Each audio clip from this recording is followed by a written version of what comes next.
Bom, o assunto no Brasil realmente foi o tal do IOF, e o meu objetivo aqui não é ser repetitivo ou falar o que todas as notícias já cobriram, né, pela toda a confusão, foi aplicado, depois voltou atrás, etc., e nem entrar na parte política, só que admitir que a macroeconomia está passando por um fenômeno global do qual talvez esse IOF seja uma peça de uma coisa muito maior que eu quero comentar, né? O objetivo aqui é mostrar como que o processo de desglobalização vem acontecendo, não somente no Brasil, mas principalmente ali nos Estados Unidos, Europa, China, etc. E o mundo hoje está mudando o paradigma do comércio exterior e deixando de ser aquele mundo cooperativo, onde você busca eficiência, o just in time, você busca os menores custos possíveis, e isso está sendo trocado por um conceito que é falado pelo Michael Lavery, né, que a gente chama de statecraft, ou seja, o objetivo é fazer o que é interessante para o meu país, e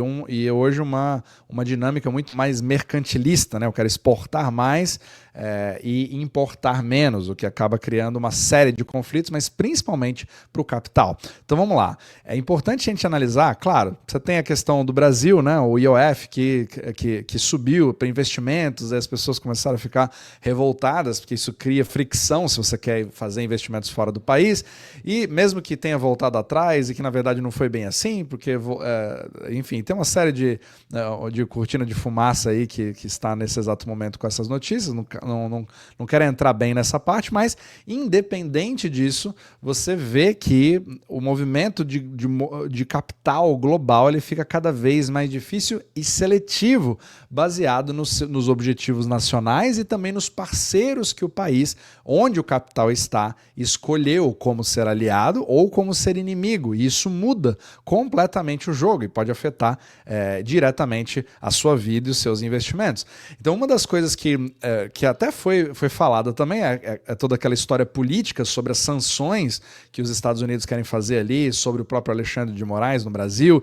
E é interessante você entender que isso é uma jogada que já é feita há muito tempo, né? Inclusive foi uma das coisas que criou todo um sistema, o próprio sistema euro-dólar, que eu falo bastante nesse podcast, os dólares fora dos Estados Unidos, eles vieram como esse sistema foi criado como uma resposta diante de sanções que haviam sido feitas a ativos russos de depósitos em bancos, né? Então o objetivo ali é você ter depósitos em dólares fora dos Estados Unidos para não ter aquelas sanções com parceiros franceses, etc. E todos aqueles bancos foram criando todo um sistema descentralizado de dólares, né? Que é um dos maiores temas que eu falo no podcast, se você for novo aqui, mas seja muito bem-vindo.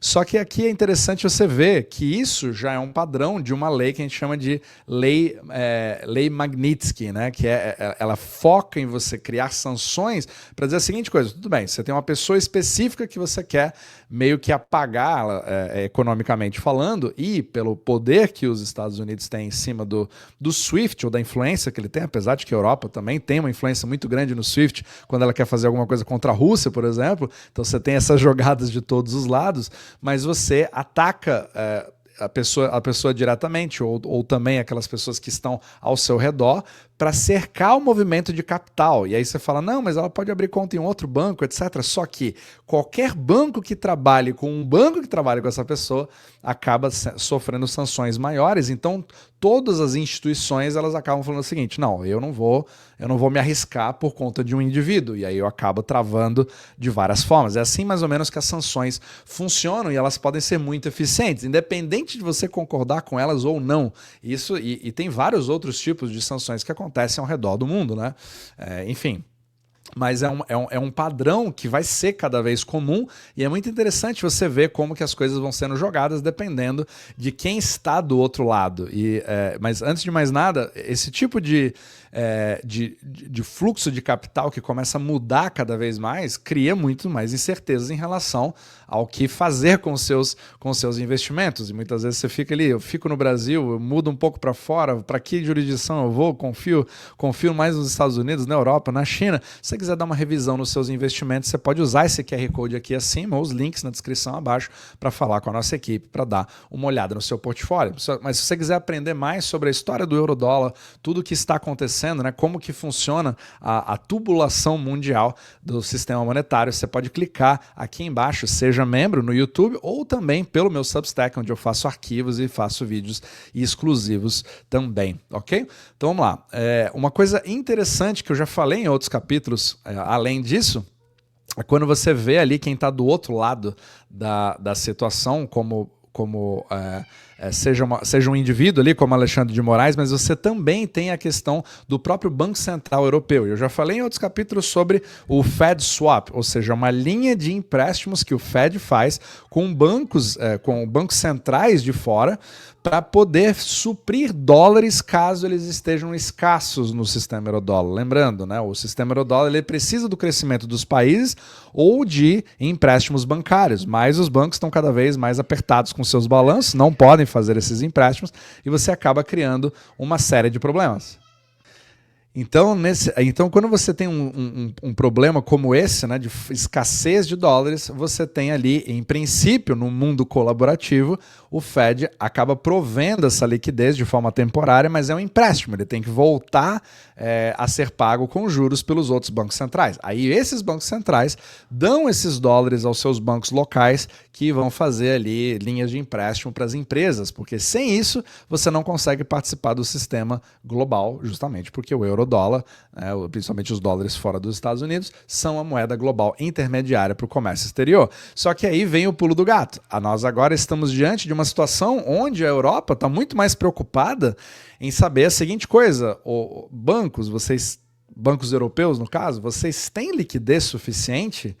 Porque se não tiverem, a gente pode ser que a gente dependa de um novo Fed Swap, mas dessa vez pode ser que o Fed Swap não seja aprovado, porque nós não estamos com um relacionamento tão bom assim com os Estados Unidos. Agora estamos em choques diretos, o Trump acabou de ameaçar mais tarifas de 50% em cima da Europa, então isso começa a criar uma série de incertezas, e aí gera notícias como essa aqui, que é mais uma ruptura cada vez maior, ou seja, esse sistema um sistema que em princípio é totalmente globalizado, está diante de um mundo cada vez mais desglobalizado. É como se os seus inimigos estivessem presos numa camisa de força e você não sabe muito como agir porque você depende dele. Caso contrário, todo o sistema entra em colapso.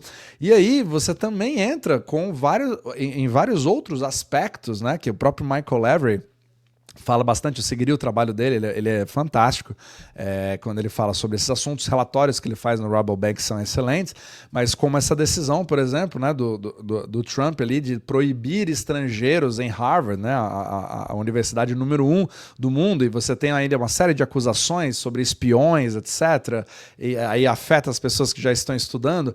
E, novamente, não importa se você concorda, se você acha justo, se você não acha justo, isso pouco importa. A gente precisa ver com clareza os fatos que estão acontecendo para você entender esses macromovimentos, porque isso começa a afetar fluxo de capital, isso afeta investimentos, isso afeta a percepção que se tem dos países a partir do momento que você faz esse tipo de coisa. Então a gente não vai trabalhar com o mundo que nós gostaríamos que fosse, mas com o que ele de fato é. E isso também gera vários tipos de fluxos diferentes em relação ao comércio exterior. Então você vê ali a China, por exemplo, com toda essa briga que teve, né, toda a negociação que está acontecendo com as tarifas, com a escalada das tarifas, a China ela estava comprando aviões da Boeing que foram, e todos esses pedidos acabaram sendo suspensos, porque agora ela está focada na parte local, né, que está começando a fazer uma produção local com os primeiros modelos comerciais ali, parecidos, né, com o Boeing 737, etc. Aquele, se não me engano, acho que chama esqueci o nome, gente, C-19, alguma coisa assim. Eu esqueci o nome exatamente do modelo, mas que é um avião chinês que já está começando ali a entrar cada vez mais na malha, e dependendo da relação com a Europa, você pode dar uma preferência para a Airbus, por exemplo, né?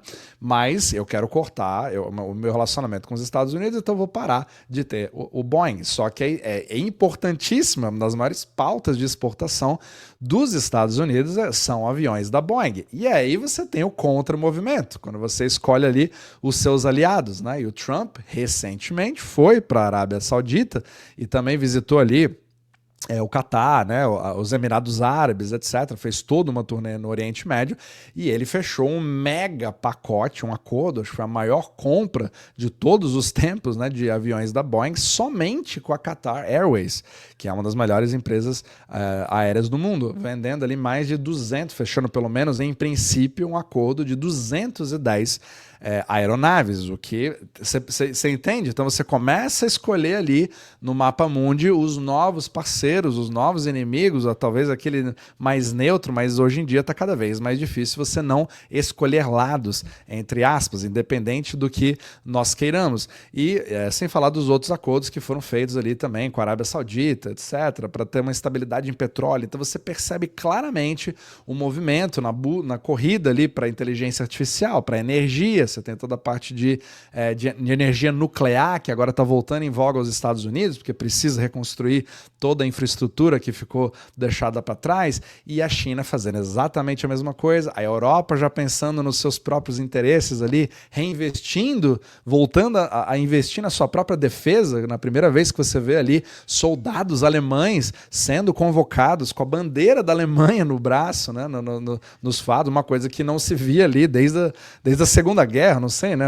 Já não é comum nas nossas vidas. Então, tudo está mudando. Você não consegue mais falar de macroeconomia simplesmente com gráficos, simplesmente vendo a taxa de juros, o que está acontecendo, a inflação, níveis, porque nada disso mais importa. Você precisa começar a ter cada vez mais uma visão ali nacionalista pelo ponto de vista daquele país e daquela pessoa, para você começar a entender o que isso pode afetar nos seus investimentos. Então, assim, é uma coisa cada vez mais complexa, é fascinante a gente entender, porque nós estamos vendo uma mudança, literalmente, né, de paradigma, que a gente nunca viu antes na história, mas torna a macroeconomia cada vez mais fascinante para os próximos anos.